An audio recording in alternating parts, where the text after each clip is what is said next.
ரொம்ப டேஸ்டியான தயிர் சாதம் எப்படி பண்ணலாம் நம்ம பார்க்கலாம். அதுக்கு தேவையான பொருள்லாம் இங்கே கொடுத்துருக்கேன். முதல்ல வானல் வச்சு வானல் சூடானதும் அதில் எண்ணெய் விட்டுக்கணும். எண்ணெய் விட்டு எண்ணெய் நல்லா சூடானதும் அதில் கடுகு போட்டு கடுகு பொரிஞ்சு வர்றதும் அது கூட கருவேப்பிலை ஆட் பண்ணிக்கணும். கருவேப்பிலை ஆட் பண்ணதுக்கப்புறம் நறுக்கி வச்சுருக்கிற பச்சை மிளகாவை ஆட் பண்ணிக்கணும்.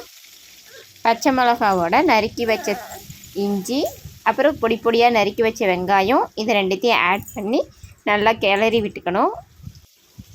வெங்காயம் நல்லா வதங்கி அந்த கண்ணாடி பதம் வர்ற அளவுக்கு நம்ம வதக்கி எடுத்துக்கணும். அப்போ தான் அதனோட டேஸ்ட்டு சாப்பிடும்போது நல்லாயிருக்கும். வெங்காயம் வதங்கி வந்ததும் அது கூட கொஞ்சமாக தண்ணி ஆட் பண்ணி சாதத்துக்கு தேவையான உப்பு ஆட் பண்ணி கொதிக்க விடணும்.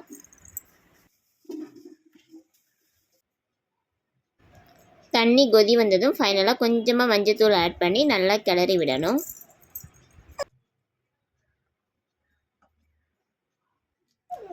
இப்போ சாதத்தில் தயிர் ஆட் பண்ணி நல்லா மிக்ஸ் பண்ணி விட்டுக்கணும். நான் கடை தயிர் தான் 2 பாக்கெட் எடுத்திருக்கேன். அது இந்த சாதத்துக்கு போதுமானது.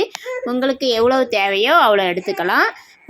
இது ரொம்ப கெட்டியாக இருக்குதுன்னு நினச்சிங்கன்னா இது கூட கொஞ்சமாக மோர் அடித்து இது கூட ஆட் பண்ணி கிளறி விட்டுக்கலாம்.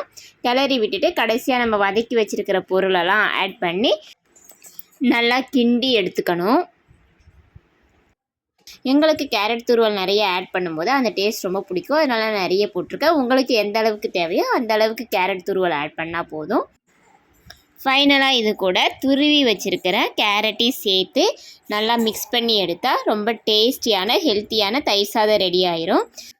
இந்த வீடியோ உங்களுக்கு பிடிச்சிருந்தா லைக், ஷேர், கமெண்ட் பண்ணுங்கள். தேங்க்யூ.